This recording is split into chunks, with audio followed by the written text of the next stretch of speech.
Now that the entirety of the Black Ops Cold War Zombies story has concluded, as well as the fact that we've had Modern Warfare 3 Zombies since, and this year we're seeing the sequel to Black Ops Cold War, Black Ops Gulf War, set in the 90s/early 2000s, following on from where that game left, I think it's very important now to look back on the Easter egg song from The Machine, entitled Alone by Kevin Sherwood, because when we analyze the lyrics for this song, it seems like taking a look back at it, we can apply it to the current story that is being told in Modern Warfare 3 Zombies, how it relates to Ava, and a lot of the stuff that we saw unfold in Black Ops Cold War Zombies' story, that we didn't have that information at the time when The Machine launched, since it was of course the first map, the introduction to the story. And let me know in the comment section down below, do you want me to take a look back at a load of other Call of Duty Zombies story stuff, especially stuff that might be relevant now that people just aren't talking about, because I think all of what I'm about to discuss is very important, especially looking forward to COD 2024 Zombies and beyond. And I think it's very important for the future of the Dark Ether story to take a look back at this Easter egg song, as we can interpret a lot of the future stuff from there. So let's dive right into it.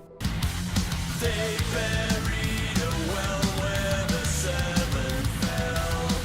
Our volunteers died by machine, and living doors lie unforeseen now. In Cold War, this was a reference both to Zykov as the original volunteer, and Orlov and Medvedev. All three were volunteered and seemingly died as a result of the Dark Ether. Interestingly, all three come back. Furthermore, Vogel too volunteers to stay behind and monitor the cyclotron to ensure that the volunteers of Task Force Boulder successfully cross over to the Dark Ether. Valentina, being Vogel's daughter, was likely contaminated by the Dark Ether while in her mother's womb, living in proximity to End Station. As a result of her identity being kept a secret from the world, her connection to the Dark Ether made her an unforeseen living door with whom the Forsaken's influence can spread. Weaver, Gray, Carver, and Strauss, having the final concentration of Ethereum in the world by the ending of the sequel to Black Ops Cold War, Black Ops Gulf War, this year's COD 2024, sacrificed themselves willingly, aka our volunteers die by machine, as per the lyrics, taking what we discussed in the original meaning. However, given all of the volunteers who died to the Dark Ether's influence returned, it's possible that all of the Requiem heads will as well, because it does seem odd that they would die off in COD 2024 only to never be seen again. That would mean they would have to establish entirely brand new characters that we become in love with, as opposed to building from characters we already know and love. A consequence of their demise is that Ava Jansen, whose birth is likely tied to these four, and the connection to the Dark Ether she possesses that would have been known to our Requiem heads, is now totally unknown, and the secret dies with them. Ava Jansen is a living door to the Dark Ether in a similar way to Valentina.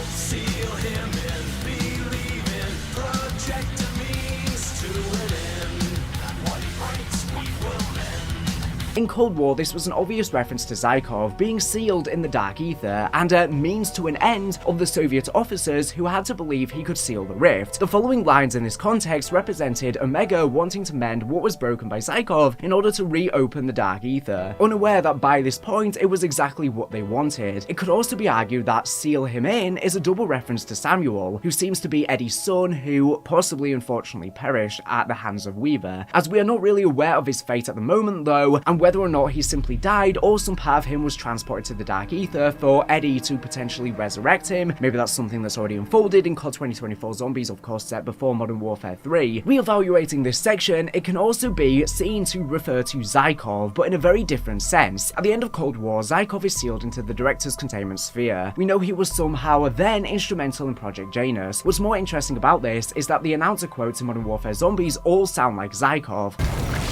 Max ammo.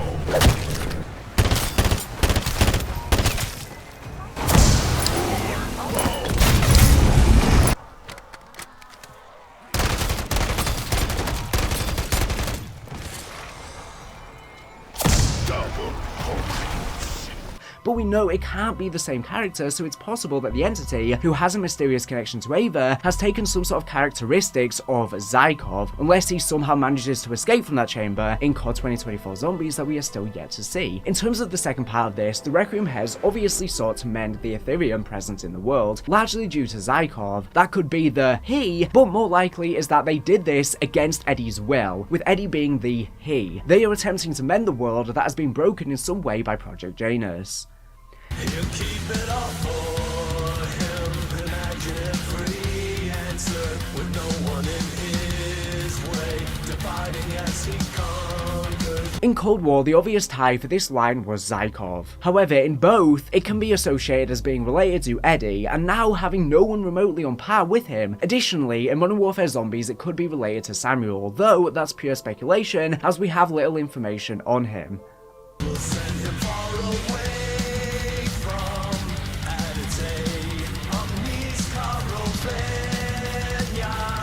Ad te omnis caro venia is Latin, and I probably butchered that pronunciation, but anyways, it's also an excerpt from the Bible. This particular excerpt appears in Mozart's Requiem, which is referenced later in the song and is an obvious reference to Requiem, the organization of course. The line itself is translated in the King James Bible as "Unto you all flesh will come," but in today's English it really just means "you will gather everyone together." This line in Cold War could be an obvious reference to Zykov, with the line before it indicating how Zykov was taken from an incredible position of power with all of the dark ether under him to having nothing at all. In the sense of Modern Warfare Zombies, it could be seen from the perspective of the entity wishing for Eddie, or possibly Samuel, who is currently in an exceptionally powerful position, to have all that taken from him. Regardless of whether Eddie or not is the president, which I've already made a detailed storyline theory video on, which will be linked in this video's description, he currently has more influence than possibly anyone else on the planet, and that influence even extends into the dark ether. The entity may well hate him for this, and we'll get into exactly why later.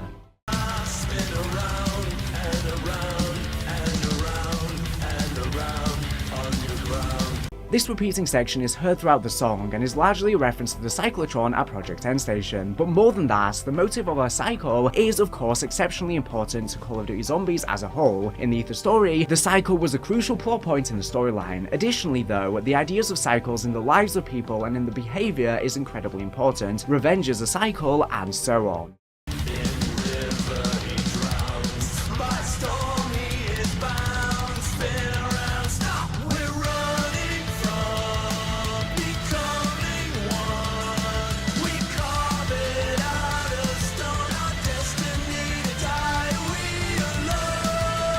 The first two lines here are a reference to Stormbound, the song from Ancient Evil, and largely references the river Styx, the boundary between our world and the underworld. In this storyline, it's obvious that it could be taken to refer to those who cross from our world to the Dark Ether. In Cold War, then, this can very clearly be applicable to Zykov, but equally now we can apply it to Samuel. Both are possibly even bound there within the Dark Ether, as the lyrics suggest. The second two lines are a reference to Always Running, a song very much about the cycle, of course from Buried, but more importantly here, a song about two versions of yourself becoming whole. We are then asked the question, are we alone? In Cold War, this could have been applied to any number of characters, but here, it can be said to fit very well with the entity and her quotes.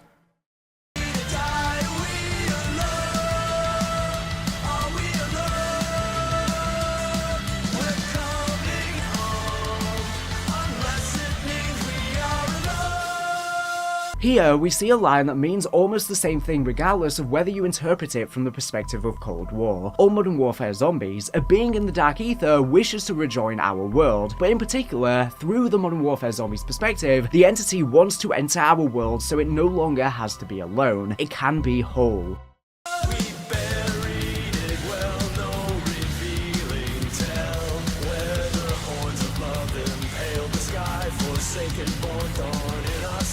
In Cold War, this section could be taken to be referring to N Station. Significantly though, the second half is the first mention of the Forsaken's name. In a meta sense, the destruction of N Station caused by the Forsaken in his original life as Zykov was an initial thorn in the side of Omega. Now though, thinking about Ava, the entity, and its connection to Zykov, it's possible that she is literally Forsaken born, as in her birth somehow ties to this connection she has with Zykov by the way of the entity. Furthermore, in the second verse, the subject has now shifted from singular to the plural we. The assumption at the beginning of Modern Warfare Zombies is that the Dark Ether had been made wholly separate from our reality thanks to the sacrifice of Weaver and co. In this way, the entity would be totally alone, unconnected to its other half in Ava. Once we open a rift at the end of Act 3 in Modern Warfare Zombies, the entity is now reconnected with our world and consciously aware of Ava, and so the subject has now shifted from the singular to we.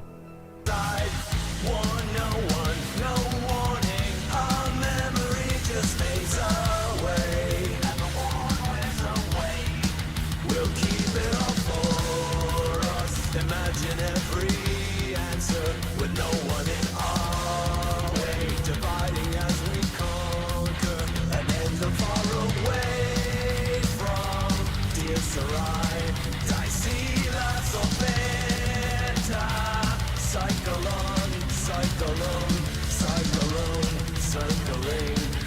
Get down in the river we drown. The beginning of this section in Cold War refers fairly clearly to the process of people entering the dark ether and losing their memories as they mutate. This is a very common process and happens to many weaker-willed individuals. In Modern Warfare Zombies story, however, we could interpret this as the memory of the Requiem heads and general fear of the dark ether fading away until a point where they have been largely forgotten. This act of forgetting essentially being responsible for the new outbreak as people have not heeded the warnings of the past. This once again ties back to the metaphor of cycles. This next section quotes once again from the Bible and Mozart. Dies illa solvet saculum, which again probably butchered the pronunciation, but anyways, which translated from Latin means day of wrath, that day where the world is dissolved. The end of the quote is in ashes, though that is not in the song. The quote refers to the end of the world, though here the ending of in ashes is cut. The word saculum used in isolation here refers to a long period of time, that of the life of one full generation of people. This is where things get really interesting. From the period of Cold War Zombies to Modern Warfare Zombies is approximately one full generation. That is the length of Ava Jansen's life. Taking into account the full context of the line then, translated loosely, we get on that day of wrath when the world dissolves. Cycle on through one full generation. The implication here is that the apocalypse of sorts occurs, possibly Project Janus's culmination, and yet another generation after it will come, before any sort of end of the world truly manifests. At the end of this section, we once again get the reference to Stormbound, which means the underworld, really cementing the idea of the end of the world. Stop running from becoming one. You carve it out of stone, no mystery to live and die. You are alone, you are alone. Become the one and find someone to end the waiting. This bit bizarrely applies in a far cleaner way to the entity and Ava than it ever did to Zykov. Here, we can read this as the entity telling Ava to stop running and instead become whole. As we hear in game, she will always be alone unless they can join together and become complete, become the one and find something to end the waiting. Given within a martyr that we made, riven within a gift of rending pain, endless gain unwind,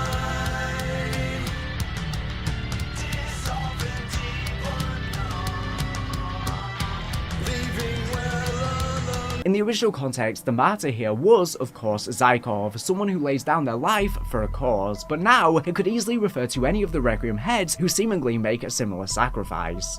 No one knows, and nothing will grow now, and no one's here, so no more fear. We run away from a way of running. We are alone. Are we alone? Are we alone? Before the song goes into its final refrain, we get one more reference to Always Running, just to really hammer home the fact that this song can be heard as being about two entities forming into one and not just a singular one. Are we alone? Are we alone? Are we alone? Are we alone?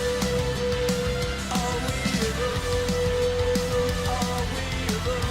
We alone, all alone. We're alone. Can't run or breathe. What can I see? How can it begin to be dark and leave us all alone? And are we alone? Are we? We are. We all die alone.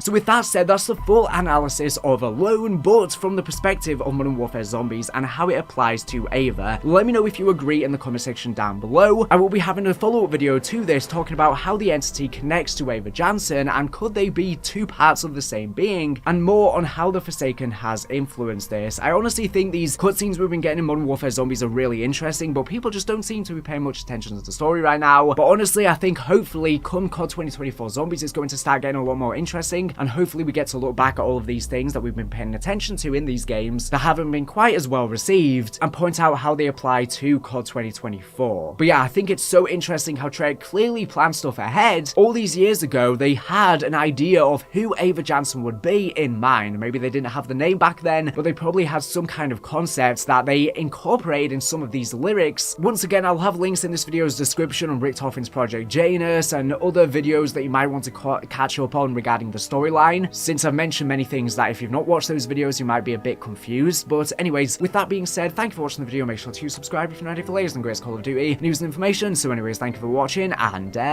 bye.